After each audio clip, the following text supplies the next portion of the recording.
Hey, welcome back to PI Sources, where we talk to newsmakers about making the news.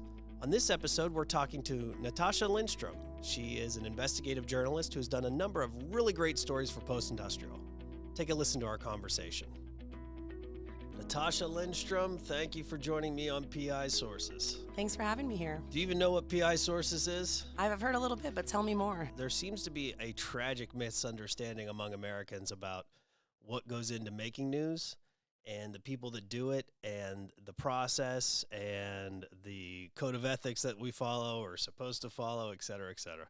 So that's why we decided to start doing this. Plus, I just love shooting the shit with journalists.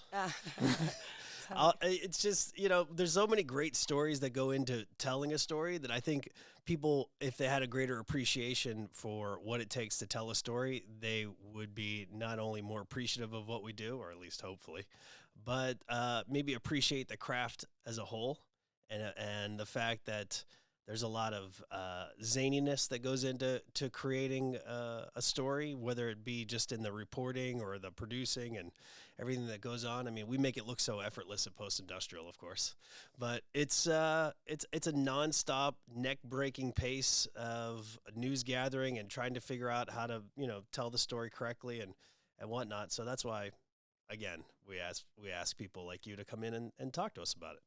So along those lines, you seem to have something on your mind or something on your chest that you want to discuss, and that is America does need journalists.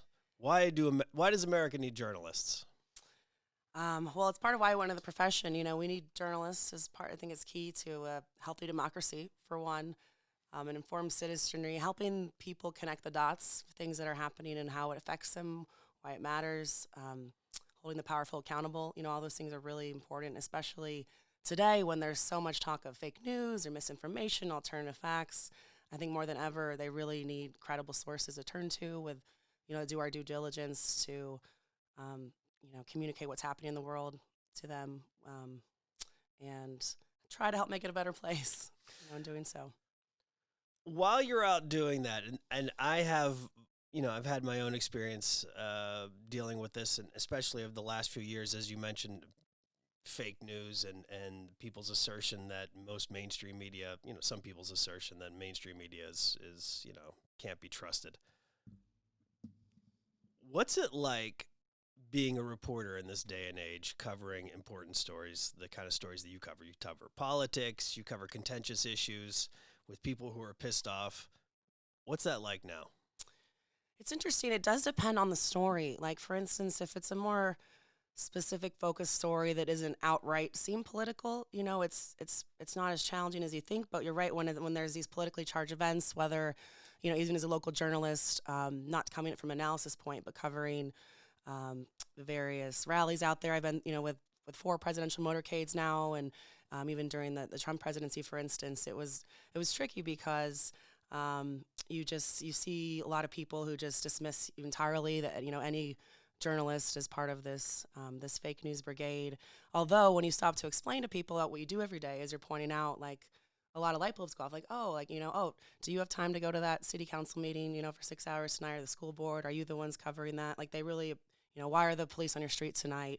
Even when we're covering political news, I try to explain to people it's not so much about the political rat race or what's happening, but how it's affecting people. But you're right, when people are just apt to dismiss journalism and science altogether, when you don't have a common ground to start from, it can be really difficult. Like, I talk to people who tell me racism does not exist in this country at all, or there's never been a single instance of a black person harmed, inappropriately by police. And how do you start from anywhere when people are so adamant about those kind of facts, or when, they think I'm the enemy?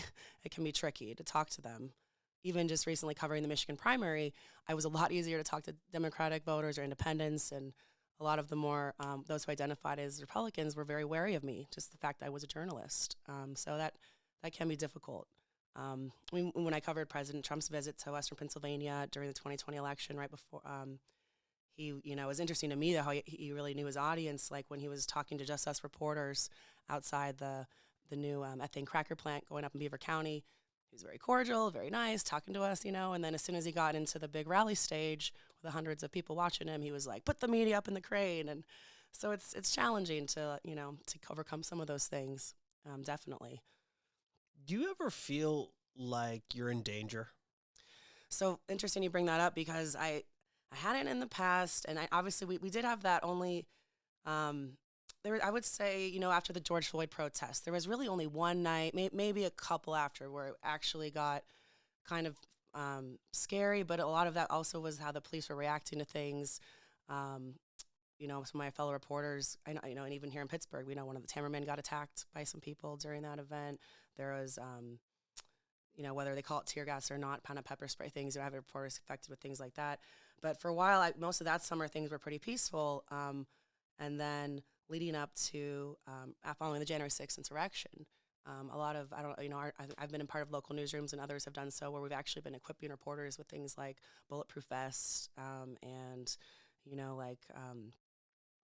SWAT team type gear and things to cover our face, and even just wearing, like, I've had to wear that to a few protests, and luckily I was never directly, I don't think, in danger, but even just having to go out like that was a little scary, having to tell, does it make my parents a little bit nervous that they think maybe you'd have to do that being on the war zone, on the front lines, as any of experience doing, but you don't expect to have to do that in your own backyard here in America. Well, that's just it. You do expect to do that in a war zone or in a place where a society is falling apart, but you didn't probably get into the kind of coverage that you do, politics and the rest, thinking that you were going to have to at some point don a bulletproof vest or a helmet or take hazardous situation training to figure out how to deal with these situations, be it pepper spray or rubber bullets or the rest.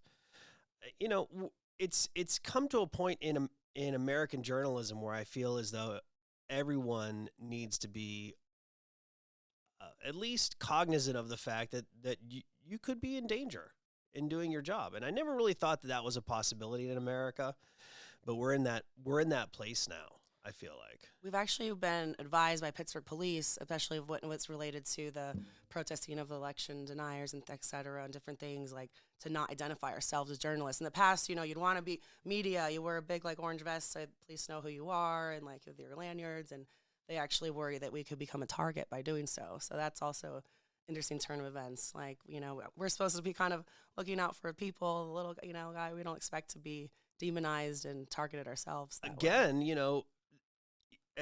you make a point of previously identifying yourself as a journalist with your ID and making sure people knew who you were. And that's also in the event of any police action, that you don't get swept up in it as well, that you're there to chronicle what's happening as an independent observer. But now, we've seen it. You mentioned George Floyd. Journalists were being targeted by police in those situations. What's your relationship now like with police in the last couple of years as a journalist? Have you ever had any run-ins with the cops? I haven't so personally. I mean, I will say, like, there's definitely depends who's running each police department too. Like, when I first got to Pittsburgh, for instance, we could show up to a crime scene and there'd be a designated, whoever was kind of on scene could speak to us. Now it's very, like, chain of command through a PIO. And so there have been some, maybe there's not as much trust to let every officer talk and things like that.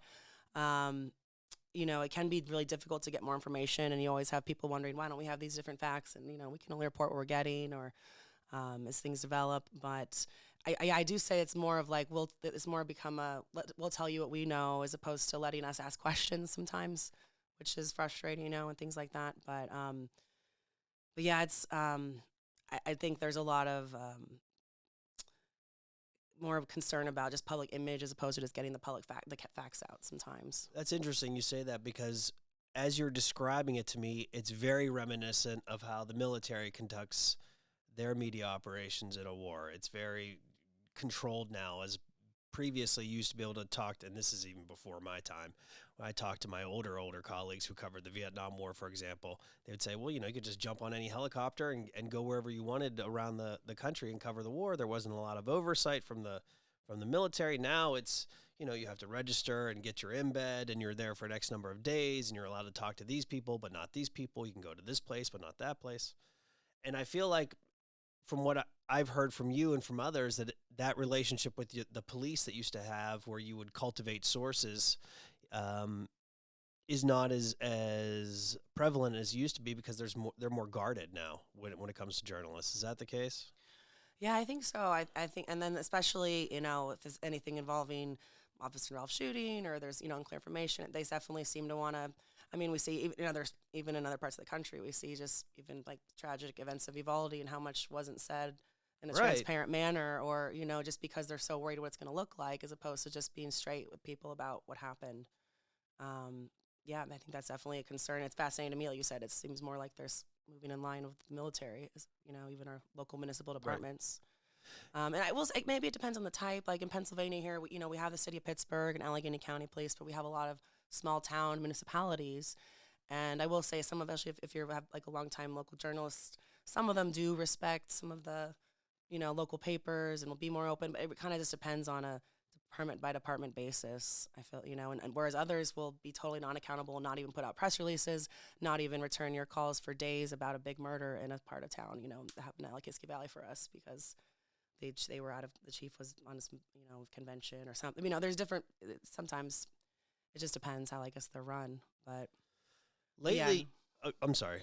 Okay. Lately, you've been working on a number of stories for us at Postindustrial that have taken you outside of the Western Pennsylvania area. You mentioned previously being in Michigan, and that was for a story you did for us about Michigan politics in the primary. And you made mention in the story that you worked on for us about how there's been this disparity between Democratic candidates that have raised a ton of money and Republican candidates who haven't raised nearly as much. However, these races are still close in a lot of these races that where there's the great disparity between the amount of money that's been raised. Do you feel like in your reporting leading up to this midterm election that there's a lot of enthusiasm on both sides of the aisle for this election? I feel like there's also, I don't, there's almost a lot of fear on both sides of the aisle for Yeah. this election. Um, it's interesting. There are a few things, like you said, a lot of, it's also be interesting to see what happens in the primaries versus obviously the general. I think like even yesterday they're making note that some um, shrunk back candidates in New Hampshire, kind of disappointed the GOP establishment by, taking the lead because they feel like they have less of a chance to win. But as you said, whether it's, here, whether it's in Michigan or in Pennsylvania with our gubernatorial race and Senate race, it's still closer, I think, than a lot of people thought for how, for some of the candidates that are out there. But yeah, it seems like it'll be interesting to see what is left of whatever they call it, the so-called Trump effect. Is that still lingering? Part of what's kind of a lot of experts have told me is fascinating in this election is they can't really remember in recent history when an off-term election has been like a referendum on losing president. Right. Yeah. As opposed to just, targeting the Biden administration. It's like they're trying to either, win Trump's favor or tell you how we're so anti-Trump. And even Republicans are telling me they think that's, the Democrats love that they think that's a strategy they can win. We'll have to see, though, in places. I mean, I noticed in Pennsylvania as well as Ohio, Michigan, you do have your Democratic strongholds in urban areas, but you don't have to go sometimes 20, 30 minutes outside to find, quite the opposite, to still see a lot of Trump 2024 flags and thing of that nature happening. Um, but yeah, it'll be interesting to see how much the money matters versus if just having Exactly. that Does the money Trump matter? backing. Like Yeah. for instance, I talked to a Republican in suburban county of Troy, outside Detroit, and he said, "Okay, I'm going to vote for Dixon just because he's Trump. Trump came in at 11th hour and endorsed this candidate, and so I think this one probably has the best chance." So for that, that was an example maybe where it did make a difference despite how much money Dixon had raised.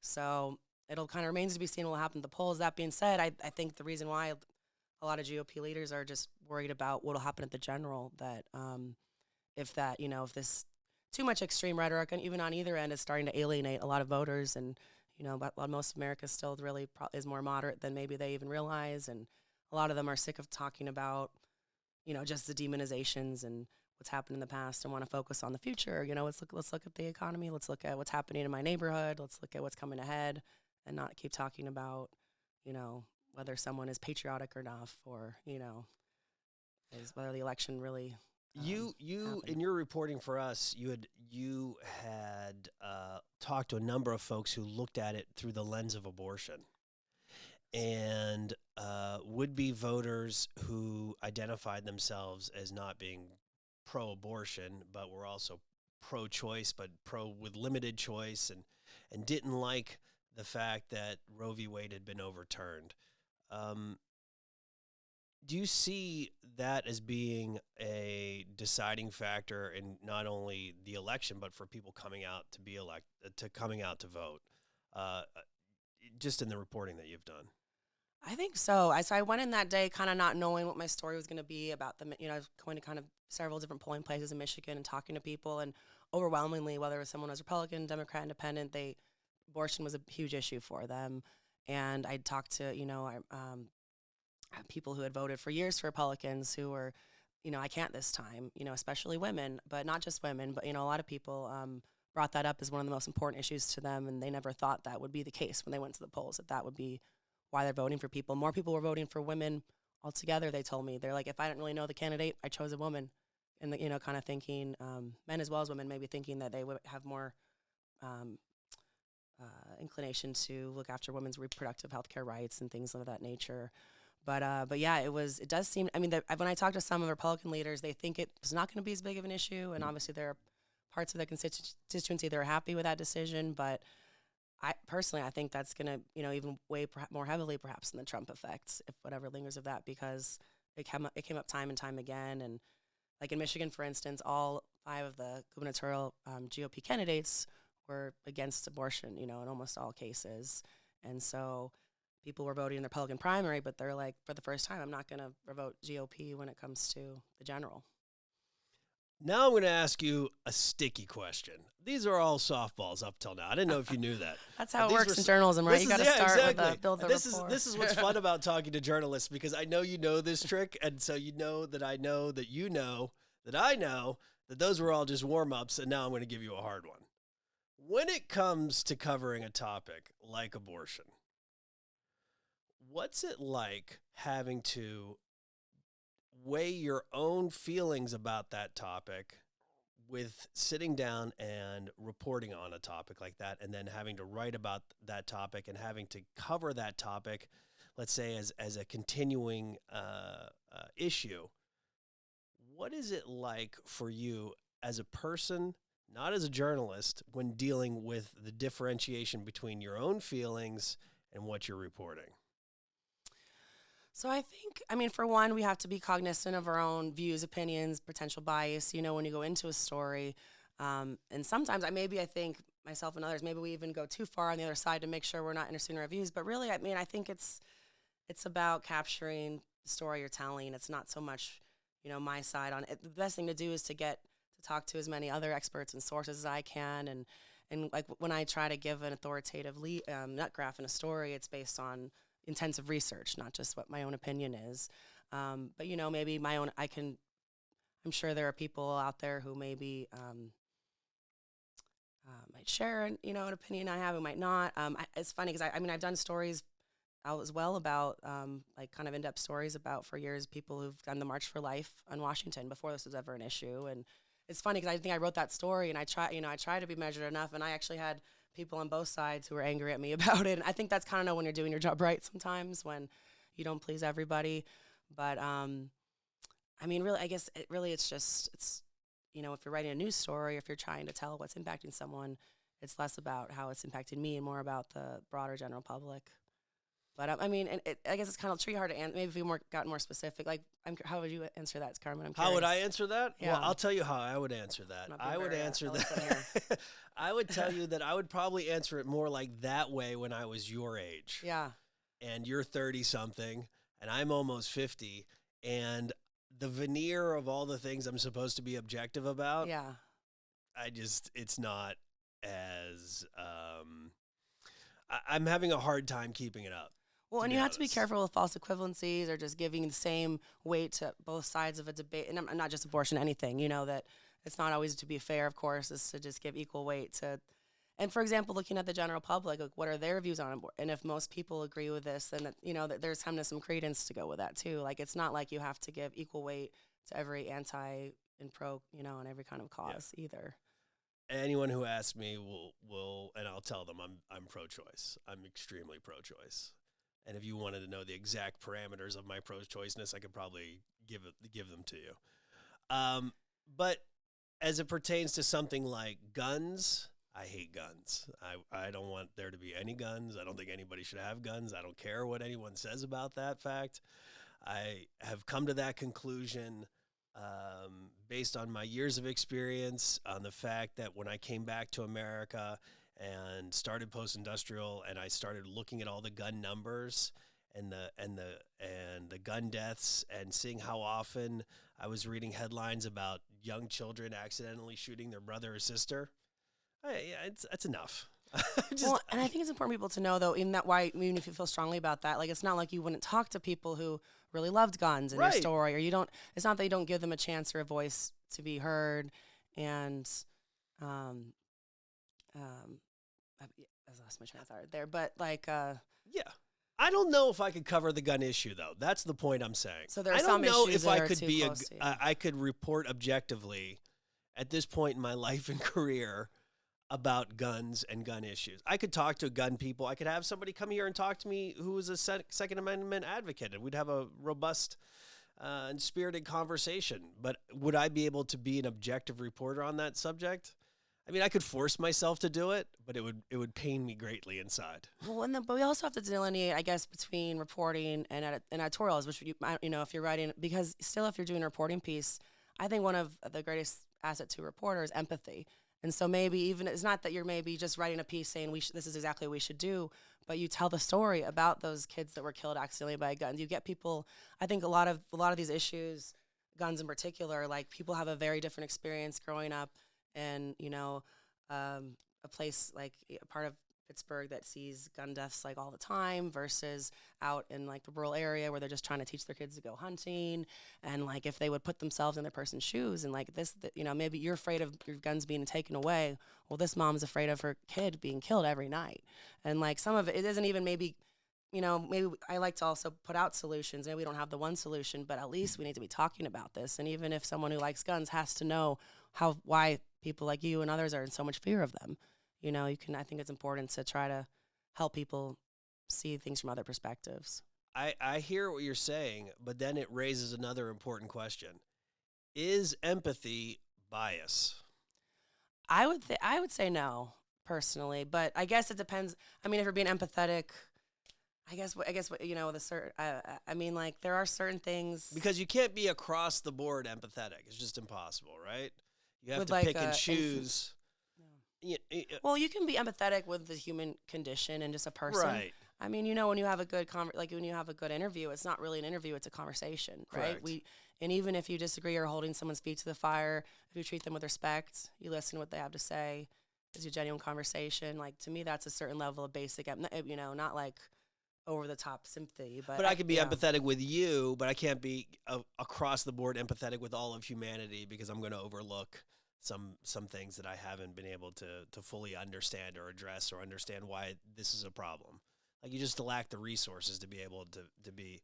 So you have to selectively choose in a certain way, because, again, you can't address everything. But do you feel as though, even in choosing certain stories that you cover versus not covering other stories, or if you have just certain topics that you're passionate about, the fact that you're passionate about covering them comes with a bias, just because you've chosen to tackle those topics. Of all the topics you tackled over the years, you've going through your bio, I know a little bit about everything you've covered over the years, and so you've definitely shown an interest in politics and holding powerful people accountable. But in doing so, you're have a predilection for those types of stories, and that's comes with its own bias as well. So that's true. I think that's a good point too, because when I first started out, like, back in maybe over almost 15 years ago in the Southern California at my small paper, like, that's what I learned. It's not, especially when you're scrambling on a daily newspaper to file 2 or 3 stories by like 2 p.m. It's not that reporters are specifically have this big agenda or some master plan. Like, we joke we can barely organize a happy hour, let alone do that. Oh, but they I would always note seem to get those happy hours to come together. Yeah, issues coming out on time, not always the case. Happy hours always right on the money. But I noticed that, like, it was more about story selection that it came through, at least with our, for instance, like, which stories always made it above the fold. Even when editors picked which to run, when there was kind of a more libertarian conservative area, and like when Obamacare was first passed, I was told, oh, let's write about all the different taxes that are going to go up for everybody in our area. And when I did looked into it and found was only going to affect people making over $250,000 a year or more. Oh, that's not even a story here because no one here makes that money and got killed. Like things like that, you see things happen. But you're right. I think what we choose and spend our time on. Also, I think another concern with industry, that's why we have to be careful not to fall for too much clickbait and just little things. Like our time is valuable, and real reporting takes time. And if you have reporters spending half or more of their days just like rewriting, the little trendy story of the day, then we're not getting to cover the real issues, period. But I think you're right. Like that's another part of a bias is just which stories get covered and which don't. I'm always looking for, a good story that that impacts people, will affect people, that will mean something to people. Well, you're an investigative reporter, and I don't think people understand the difference between maybe, say, a spot news reporter, a features and I've writer. done everything, by the way. Right. I've been but that too. you But identify that's my bread and butter. as an investigative reporter. Yes. That's something I don't really would never have called myself an investigative reporter. To me, the investigative reporters are people who do a lot of that. The virtual version of what I would call the old, having the flashlight between your teeth and going through the filing cabinet of some outfit and trying to get the resources. I mean, there's a digital version of doing that now. And investigating means taking your time, and sometimes a story could take weeks or even months to bring together. Just to give folks who don't know the difference an idea, what's it like? For example, your last investigative story, what was it? Probably one of the biggest ones I've been following for the last series or a few years are digging into corruption in nursing home empires that are proliferating around the country. So I know that's a big topic that you've been covering, but I just want to give people a little taste of what is it like to do an investigative report on a topic like that? What goes into that? So much work, like even just getting sources is really difficult in a case like that when there's things like cover up, when even nurses are being forced to sign things not to talk to the media, when even patients and residents are being threatened if they talk to us. Digging, it takes time. It takes digging into, like you said, the virtual version of digging in health inspection reports or things where even though it's out there, it's like most government agencies still make it really difficult to access a lot of these public records, things that the average citizen would never have time for or might not even know how to do. But it takes, really a lot of legwork doing research and having these conversations and finding the people to connect the dots and then holding the powers that be accountable. I mean, we've gotten kicked out of parking lots and places. You've gotten, lied to by officials. All kinds of things. And because obviously especially if you're uncovering something that's corrupt or not good or problematic, people want that story squashed. But so those are also some of the different challenges you go up against. We don't have quite as many resources as like a detective or police officer, but I actually know a lot of detectives who say, hey, I would have been a journalist if not a detective, because they like what we do. We got to always tell the public about everything we find. Right. But yeah, it's a lot of grunt legwork, and that's why it's like no matter what platform it says, whether we're doing a podcast or print newspaper or online, like it's still the same legwork that happened decades ago that or even to produce great investigative journalism that our country has done. But yeah, it's like there's so much reporting that you do that never even makes any doesn't get printed anywhere. I think the average reader doesn't realize that too, how much you have to omit, how much you have to boil it down for them to just like the key information, and kind of do it in a package that's not so overwhelming. I could have like thousands of pages of notes, and you have to get that down to 1,000-page or 1,000-word story. It's not easy. In all your time as an investigative journalist, have you ever had a clandestine meeting in a parking garage at 3 a.m.? I did have one of my closest things to that, a tip that someone they gave me in the phone, but they called me anonymously, and they told me to go to like the park and ride off the 279 in the north side, and there would be something taped behind a pole. Yeah? Yeah. So was it there? Yep. It's pretty like cool. A document they wanted to share. Really? Things. So yeah, but a secret drop. Yeah, but that's one thing too. I try to explain when I'm finding sources. Like sometimes you don't know if maybe they're going to be fully participating, but I'm like, hey, at least talk to me. I can see what's let me know what's happening. Am I on the right track? Am I asking the right questions? And a lot of people, even if they start out wanting to be off the record and leery, once you just like have a nice conversation with them, explain what you're doing, you kind of get them to open up for the good of what you're doing. But yeah, I've had sources almost at the last minute, but when something's going to publish, want to at the last minute want to just maybe they get nervous and they're not sure if they want to include their name, and I'm like, no, because you're such a key part of the story, and inevitably every time after it publishes, like you shine light on a problem, they're actually okay, they're happy about it, but it can be tough to get to that point.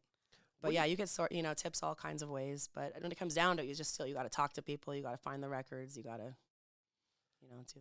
So in the cultivation of sources, it's about cultivating relationships, right? Yeah.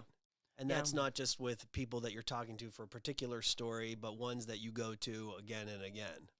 Yeah, one thing sometimes when you get so I guess investigative reporting can be kind of mini beats, but I learned the tradition of beat reporting, which is just so valuable. I mean, you have conversations day in and day out with all the people who are in the know, then you're in the know. That's how you can be ahead of the news and break it instead of just chasing after what happens. So that's definitely, whether it's like, having coffee with key players or doing this or doing that, like, it's definitely staying in touch and hopefully picking up the phone. Nowadays, more and more people just want to use email, et cetera, but nothing beats a live conversation like we're having now. What are you working on next? So digging into continuing to follow these midterm elections, and actually, kind of builds off, I think, a piece you and Kim Palmero just published recently about team democracy, but looking into how, even if just I guess the rising threat of domestic extremism and how concerning that is, and that even if some of the most extreme candidates with a certain aren't winning elections, the damage that could be happening to the rest of the country, and how there's a lot of mainstream pundits and candidates and others who are being bankrolled by groups, whether it's white supremacists or others, and just kind of looking at the dangers of that. I know you guys talked about the former CIA director, concerned quite directly about democracy eroding. I talked to David Hickton, the former U.S. attorney here in Western Pennsylvania, was concerned about the very same thing. And really trying to explain to people, this isn't just rhetoric. We're at an all-time high when it comes to domestic terror and this threat. Like it's a real threat. It's not just rhetoric out there. So I think it's important people know that. Like even if they don't think they identify with the Proud Boys or whatever, there's a real sector of the country that is getting, riled up for a second civil war, as they call it. So I'm actually been part of that research, has been kind of taking a dive into all kinds of social media networks I might not have been otherwise, but just trying to kind of be a fly on the wall to see what conversations are happening in all corners of the web, for instance. Well, you visit these dark corners quite often, and you've done some of that in your reporting for Postindustrial. When visiting these dark corners of the extremist right of the web, does it concern you that you mentioned civil war? Is that the direction we're heading? Are you concerned? I'm concerned. I'm concerned. I mean, and I know FBI directors and they've been saying this for years, even before Trump, took the presidency. And so they're just concerned about how it keeps climbing. And yeah, based on all the experts I've talked to, I'm concerned, definitely. And I'm not sure, part of what I keep asking everyone, what are the solutions here? Like the Biden administration, Homeland Security has supposedly put out some, all these different plans, what they're going to do. But a lot of people say it's hasn't really been taken seriously, or there's not a lot of concrete proof that, the threat is dwindling. It might only be getting worse. And so, yeah, it's definitely concerning. I mean, with all kinds of events, you see everything from the insurrection to, what was it on just this weekend here in a suburb of Pittsburgh near Delmont, there was a guy dressed like a clown who walked in with guns, like 62 rounds, into a Dairy Queen, and said he was part of why he was there was to help restore President King Trump and to kill Democrats and liberals. And again, that's just one. You can't tie every single example to blame to but you see these happening at a more higher frequency. It's very concerning. I was there working a Saturday shift when the Tree of Life synagogue shooting happened in Pittsburgh. Yeah. I had to go, I was racing to the scene before they even had the active shooter down. That might have been one of the scariest moments for me, actually. More than any protest, that was a scary day. And then, after being at the scene of the synagogue, talking to some of the people involved had to race out to where the killer or the accused killer lives, and just that was a wild day. And that also shows you the value. Like again, people don't. I don't think they realize the chain of the news cycle. Like that day, I was on like BBC, Fox News, CNN.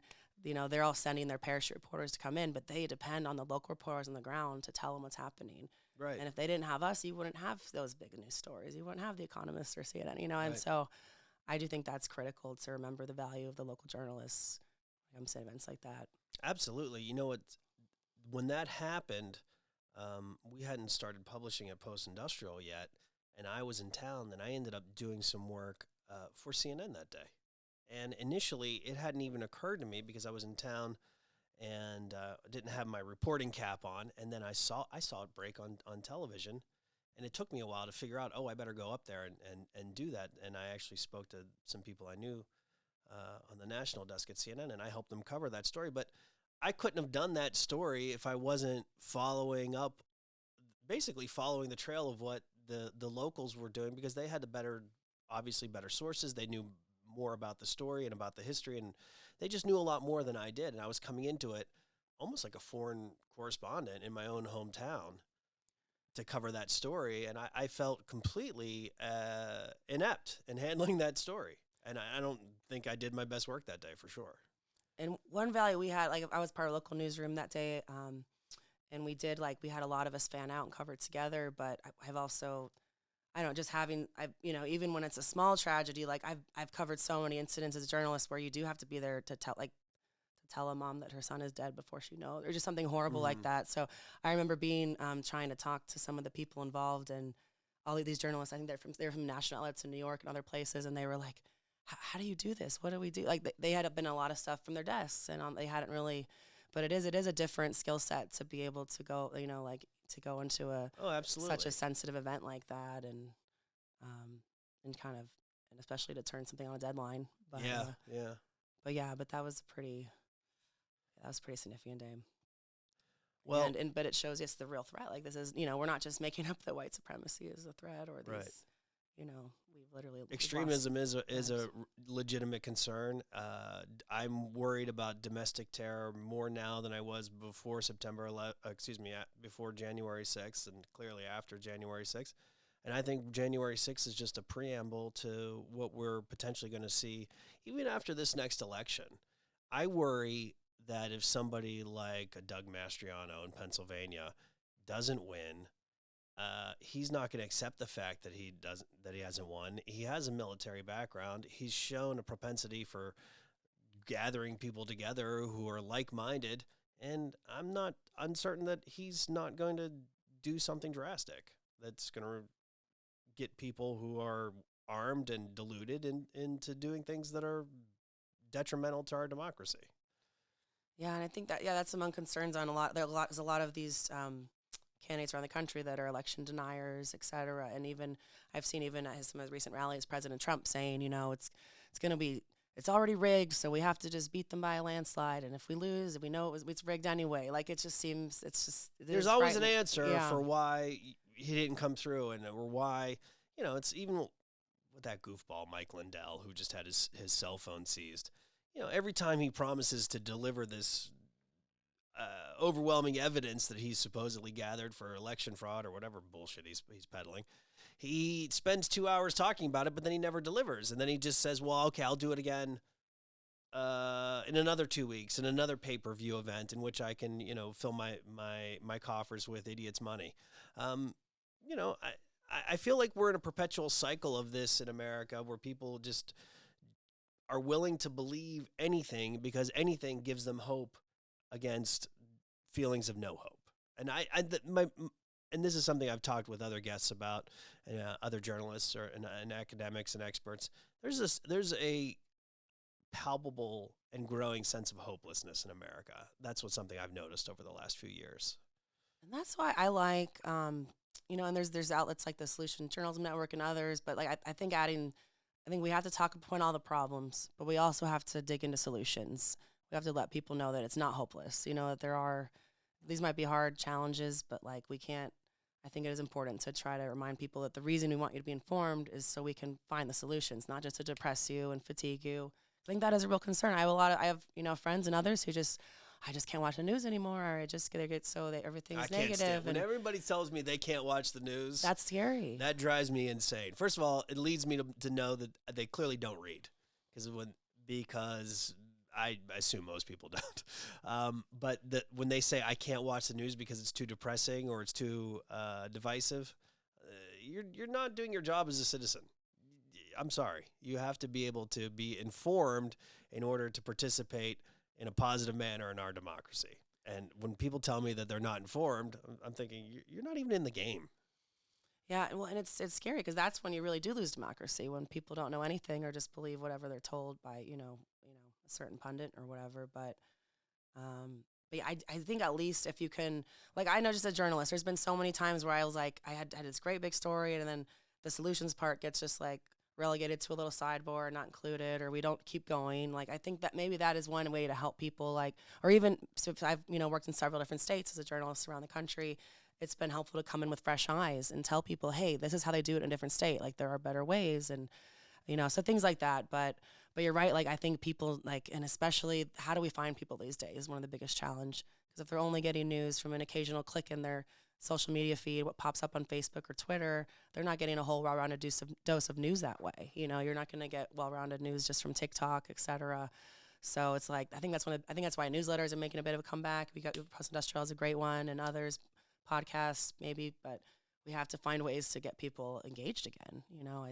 That is the most scary thing. I mean, I could write about the most corrupt, terrible thing, and if no one cares, no one reacts, no one's outraged, nothing will happen.